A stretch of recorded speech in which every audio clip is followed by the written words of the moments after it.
Hi, my name's Phil. I like talking about politics, and in this video I'll be talking about how the seemingly corrupt but otherwise innocuous knighting of disgraced Education Secretary Gavin Williamson is potentially a much bigger story than it at first appears to be, and maybe exposes another level of the way the Conservative Party, and Boris Johnson in particular, are badly compromised over links with Putin.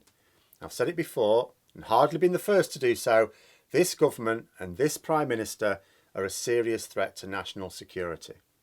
But first, if you'd like to be notified of daily news and politics, please subscribe to the channel and click the bell notification icon. So, Gavin Williamson has been knighted. So we must now refer to him as Sir Gavin Williamson. Actually, I don't know if he's been knighted yet or it's just imminent. And also, we don't actually have to call him Sir Gavin Williamson. But I can't use any of the appropriate alternatives because the YouTube algorithm gets very upset if you swear in the first 30 seconds of a video. Now, why is this so unusual? Well, Williamson was sacked as Education Secretary. He's finally sacked after a dismal record of failure. The second time he has been sacked from Cabinet, with the first being as Defence Secretary for basically treason. Never mind that. Now, I'm going to come back to that point about his time as Defence Secretary later. But the point is that Williamson has access to a lot of Tory secrets. When calls for his sacking first emerged in 2020, after the first mess over COVID, GCSE and A-level awards, he gave a not very subtle hint that it would be very messy to get rid of him on account of what he knew from his time as Chief Whip.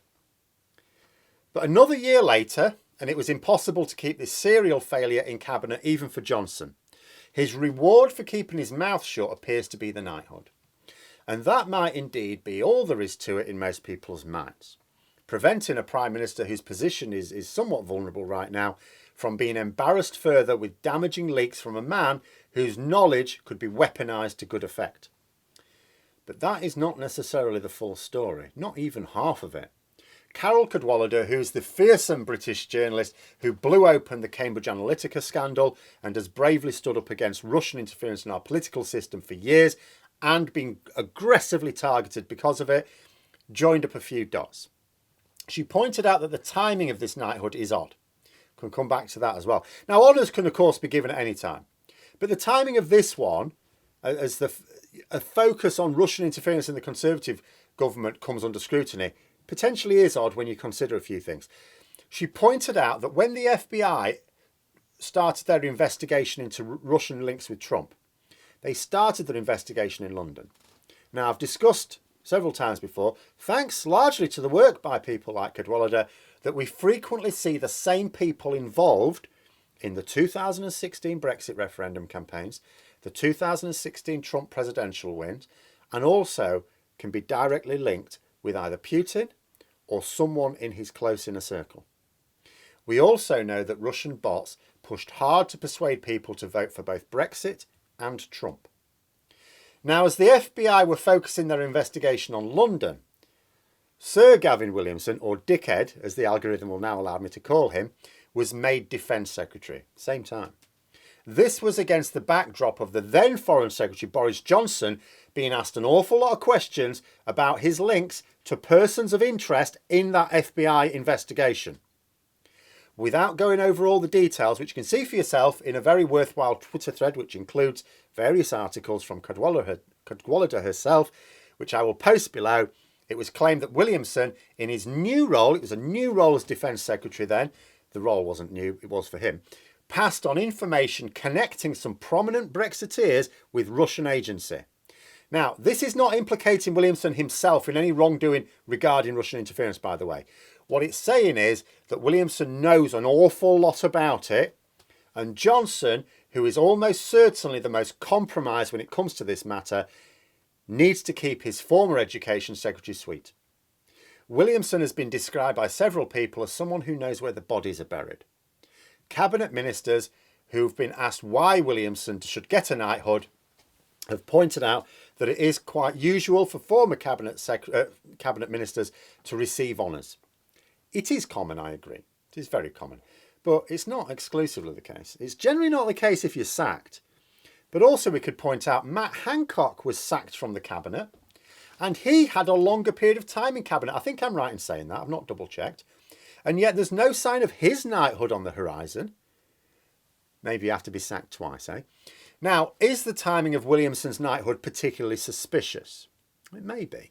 The knighthood itself came as no surprise. It was expected. A lot of people surmised that this would be the price for Williamson, allowing himself to be sacked last year without a fuss being made. But I suppose until the knighthood was conferred, maybe Williamson was concerned that either Johnson might not get around to it, or he might fall and his successor might not be implicated by anything Williamson knows. Maybe Gavin Williamson saw an opportunity to prompt Johnson to be a bit quicker, make good on his promise, as the information he has is particularly relevant right now. I think that is what makes this potentially suspicious.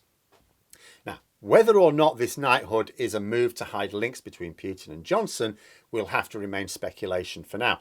But one thing is rather more blatant. The Times have been reporting a couple of days ago that the government have cut their funding for an anti-corruption unit that were investigating dodgy Russian money in London.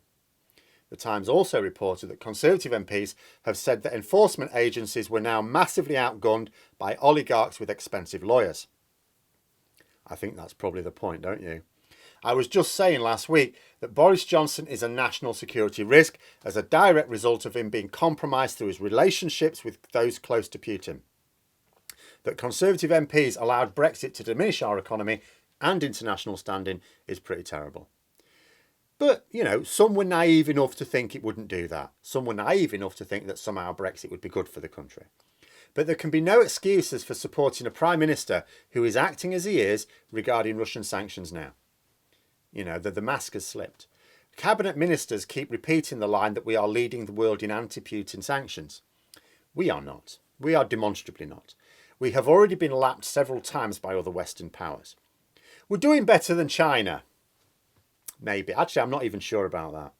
Frankly, Putin has imposed greater sanctions on Russia himself by refusing to open their stock market than the UK has.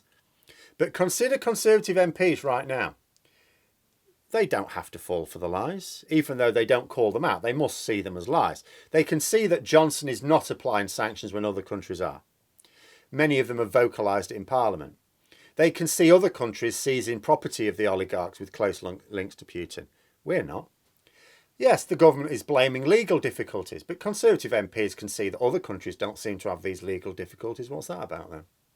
They know that Johnson has been accused for many years of having rather too close relationships with those known to be close to Putin. It was bad then. It's toxic now. And now they see Johnson cutting funding for a task force whose job it is to investigate dodgy Kremlin-linked financing in this country. It is simply not possible for any Conservative MP to conclude anything at all other than Boris Johnson is actively helping Russian oligarchs evade sanctions. And what are they doing about it?